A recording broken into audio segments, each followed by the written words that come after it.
আন্তর্জাতিক কবি জনাব আসাদুদ্দিন মহাশয়কে সর্বপ্রথম আমি ধন্যবাদ জানাই।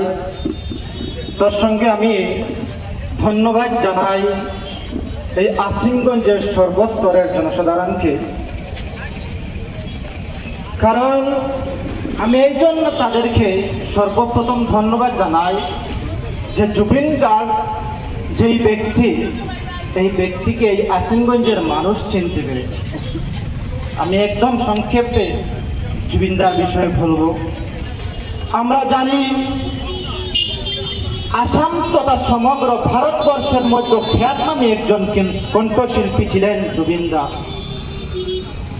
সবাই সমগ্র ভারতবর্ষের মানুষ ওনাকে জুবিনদা বলে ডাকে। ছোট বাচ্চা হোক কিংবা কোনো বুজুর্গ হোক, প্রত্যেকে ওনাকে সম্মান দিয়ে জুবিনদা বলে। এই জুবিনদার জন্য আজকে আমরা করিমগঞ্জবাসী গর্বিত,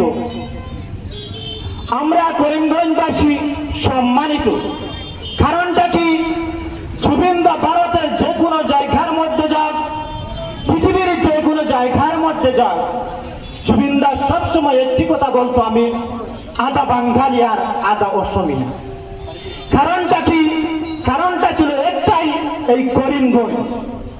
এই করিমগঞ্জের মধ্যে বিভিন্ন সময় আমরা প্রত্যেকে দেখতে পেরেছি, জুবিনদা ন্যাশনাল হোক, রাষ্ট্রীয় হোক বা আন্তরাষ্ট্রীয় যে কোনো টেলিভিশনের মধ্যে বসলে জুবিনদা একটি কথা সবসময় বলে যেত, আমার শৈশবকাল যে জায়গার মধ্যে কাটিয়েছিলাম সেই জায়গার নাম হচ্ছে করিমগঞ্জ। সেই জায়গার নাম হচ্ছে করিমগঞ্জ।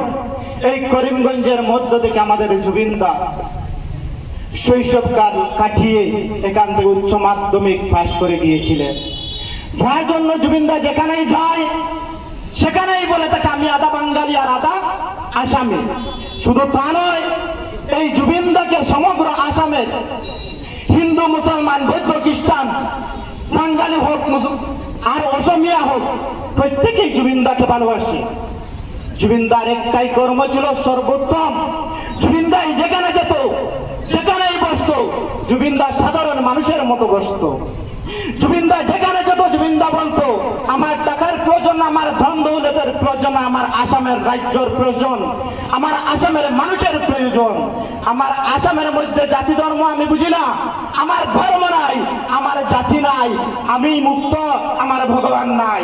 আজ যেই জুবিনদা চেয়েছিল পৃথিবী থাকাকালীন এই আসামের জমিনে প্রত্যেক মানুষকে একত্রিত করতে চেয়েছিল। এই আসামের হিন্দু, মুসলমান, বৌদ্ধ, খ্রিস্টান, বাঙালি, আসামি প্রত্যেককে চেয়েছিল এই এক ছত্র ছায়ার মধ্যে। কিন্তু জুবিনদা পৃথিবীর মধ্যে থাকাকালীন যদিও পারে না, আজ এই ইহকাল ত্যাগ করে জুবিনদা সেটা প্রমাণ করে গিয়েছে যে আমি পেরেছি, আমি পেরেছি হিন্দু মুসলমান সবাইকে এক করতে। আজ জুবিনদা বলেছিল, আমি যখন মরব এক সপ্তাহ আসামের মানুষ কান্না করবে। আজকে 4 দিন পর্যন্ত সত্যি সমগ্র আসামের প্রত্যেক মানুষ, হিন্দু হোক, মুসলমান হোক, প্রত্যেক মানুষে তার জন্য কান্না করছে। আমরা জুবিনদাকে বললে হবে না যে জুবিনদা আমার করিমগঞ্জবাসীকে বলে না। আমরা জানি করিমগঞ্জের সরলতা রোডের মধ্যে তিনি 8 বছর ছিলেন। আজ আমরা এই আসিমগঞ্জের জমিনের মধ্য থেকে মুখ্যমন্ত্রী তথা কেন্দ্রীয় পর্যন্ত আমরা একটা আহ্বান, একটা অনুরোধ রাখবো যে জুবিনদা কখনোই করিমগঞ্জের মানুষকে ভুলেনি। আজ আমরাও একটা দাবি রাখি, আমাদের করিমগঞ্জের শহরতলিতে আমাদের জুবিনদার জন্য একটা স্ট্যাচু বানানো হোক, যাতে এই করিমগঞ্জের আমাদের ভবিষ্যৎ প্রজন্ম জানতে পারে জাতীয় পর্যায়ের একজন ব্যক্তি যার ভালোবাসা, করিমগঞ্জের ভালোবাসা সমগ্র ভারতবর্ষে আছে। আর এই ব্যক্তির শৈশবকাল কাটিয়েছিল আমাদের এই করিমগঞ্জের মধ্যে। এবং আমি শেষ মর্মে একটি কথা আমাদের প্রত্যেকের কাছে বলবো, আমরা যারা এখানে গান শুনেন, আমাদের জুবিনদা যদিও আমাদেরকে ছেড়ে যায়, কিন্তু মানুষ জীবিত থাকে মানুষের ভালোবাসার মাধ্যমে। আপনারা যারা গান শুনেন, আমি বলবো আপনারা জুবিনদার গানটা শুনেন। জুবিনদার গান শুনবেন, ওর যদি গান আপনারা শুনেন আপনারা হৃদয়ের ভিতরে জুবিনদা বেঁচে থাকবে। আপনারা যারা সোশ্যাল ওয়ার্কার, সামাজিক কর্মী, আমার জুবিনদা যেভাবে সামাজিক চেয়েছিল, সমাজ চেয়েছিল, এইভাবে সমাজের কর্ম করে যান। আপনারা সমাজের মধ্যে কোন শ্রেণীর মানুষের মধ্যে ভেদাভেদ খুঁজবেন না, সবাইকে এক চোখে দেখবেন, দেখবেন আমাদের জুবিনদা আমাদের মধ্যে বেঁচে আছে। এই বলে আমার সংক্ষিপ্ত বক্তব্য শেষ করলাম। ধন্যবাদ।